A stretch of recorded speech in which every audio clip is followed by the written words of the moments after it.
Hello, everybody. It's me, TONIK TZW, and we are here with the first play of the Tier 8 Japanese destroyer, the Yugumo, which I picked up this afternoon and dropped a whole lot of credits and global XP in buying and fully upgrading it. And we decided to take it out for a match, and boy oh boy, did Wargaming give us one to play against here. With a triple Des Moines division, and there's also a Buffalo out there as well. Double Shimikazes and another Yugumo. So two walls of skills and an equally matched boat to myself. So let's get into this game and let's see how this pans out for us. So as I said earlier, we have got a triple division of Des Moines, which we are not looking forward to. It has recently been nerfed a bit for its reload and a couple of other things.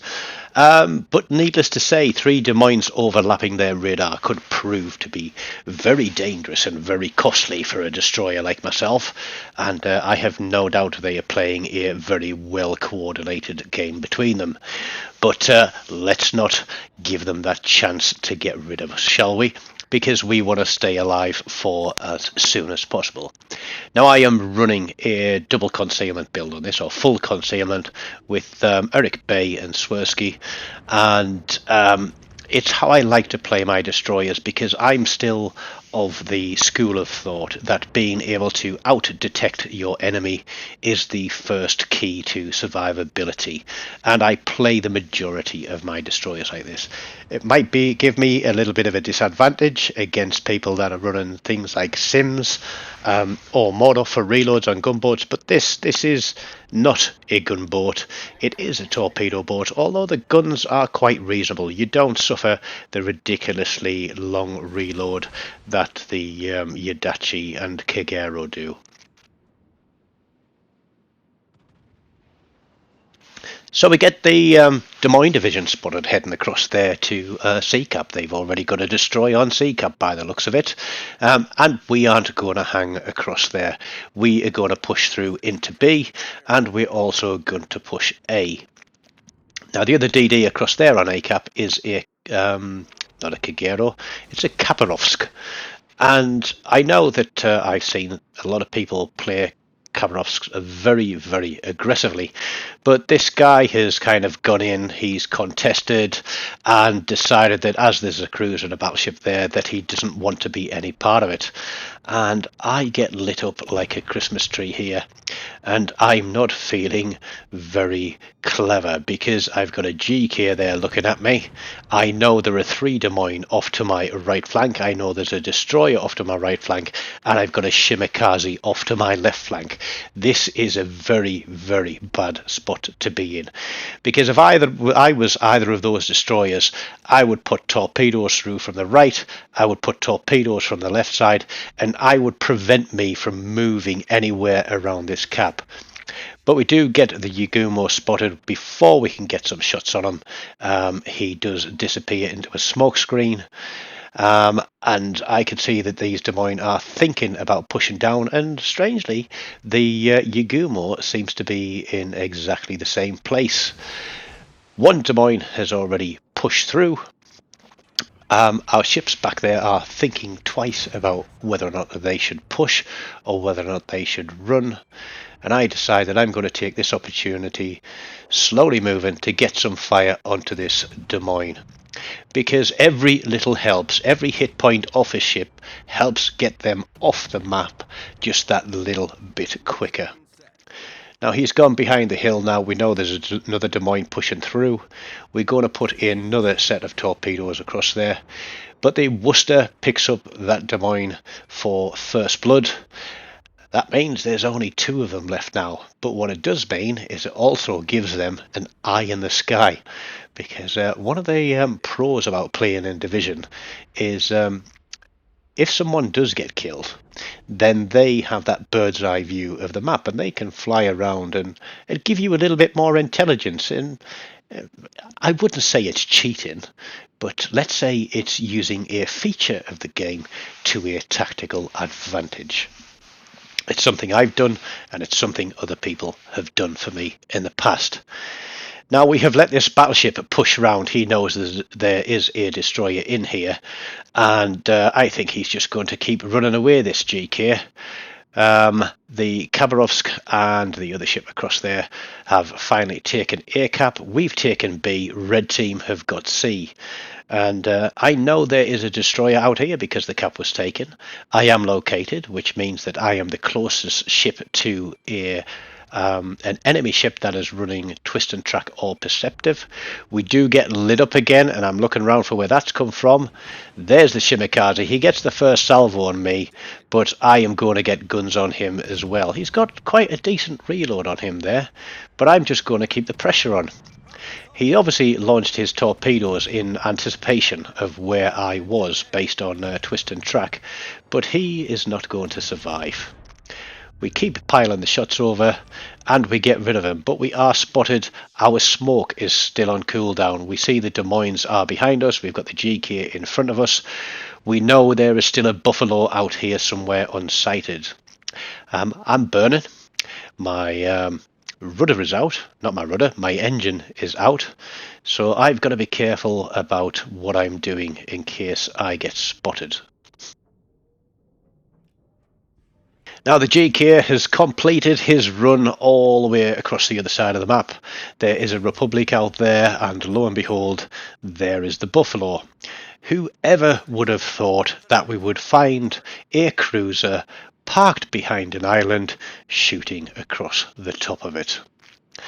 Now I can't remember at this point what this Buffalo's radar range is, whether or not it's got sonar, and I'm kind of second guessing myself a bit. Do I do widespread in case he runs out? And I think, no, I'm just going to put this there because he wants to stay behind that mountain. I'm sure he does because he's got an angle on the other guys.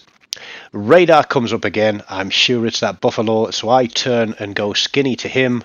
The GK is gone, so I'm just going to stay as thin as I can to that Buffalo, and he doesn't even look at me. He doesn't even look at me. And the crazy thing is that in maps of this size, with the range of radar that cruisers have got now, it's almost impossible to move at times. But that Buffalo pays the price, and he picks up 2 torpedoes. So we have a very significant advantage now of, what have we got? 400 points, but we lose another ship. We lose the Worcester, so that drops to 250 points. We do have 2 caps. The Republic is way out there on the other side of the map, and I decide that I'm going to push back and we're going to try and pick up the destroyers, plural, because there are still 2 of them running around out here. I think there's a Shimikaze and a Yugumo. Our Khabarovsk, I think, has come off A cap and sailed all the way to the middle, and he's coming back through B as B starts to get turned. So we know there is a destroyer in B cap. Running perceptive, it gives me an approximate location of where he is, so I decide that I'm going to put some torpedoes through that cap, again just to limit movement before we push in.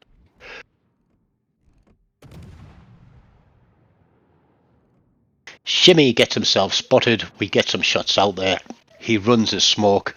Now, with a cabba chasing him down, is he going to sit there? Don't know. The torpedoes are running, we might get lucky on this one. But we're going to turn in and we're going to get rid of this guy from the map. We've got support, we've got ships all around us, and it's going to be the end of this Shimikaze. But who of the 4 of us is going to get the kill? The Cabba has got his torps running through the smoke as well, and I think that Shima is seriously thinking about his choices in where he wanted to be in this game. And I just saw pop up on the side of the screen there that our battleship actually rammed the Republic to take him off the map. To be honest, that wasn't a bad thing to do, given that there's only 2 destroyers left in the game now. But the Shimmy was stern onto us, so I'm not expecting torpedoes, but I am expecting him to move, and there we go. Now I would expect torpedoes to be coming in my direction, but it looks like they've all gone the other way. We hit him, we get a fire, we get salvos off, But Griff there is ready with a full salvo as well and takes him off the map. That could have been a third kill for us, but guns off the map, torpedoes off the map, it's a good thing, and Griff was ready for it. But Griff has got himself in a bit of a pickle. Because I pushed out to air, I kind of left him to the mercy of being supported by somebody else, and nobody really picked that up. And I can see those torpedoes heading through the smoke screen, and the Yugumo picks up the kill. The Cabba has sat on C-cap. We get the Yugumo spotted. We know he's just fired his torpedoes, but he'll be due a reload soon. And just watch at how floaty these shells are across the top. Now, I'm giving up some accuracy or dispersion here, but we do land some good hits on him. The Cabba is punching him, but my shells just hang in the air for long enough, drop down on his head, and take that final kill. So by no measures was it an amazing game. 58,500 damage, 3 kills, a few gun hits, a cap, some floods, some fires, a little bit of everything mixed in there. But we do manage to pull up top spot with 2666 base XP, and we pick up 5 kills out of the 9 for the division. So I hope you've liked this first run out in the Tier 8 Japanese destroyer Yugumo. I expect to be playing a lot more of it, and hopefully as we get to grips with it, we can have some much bigger and much better games in it. Until next time, take care and goodbye.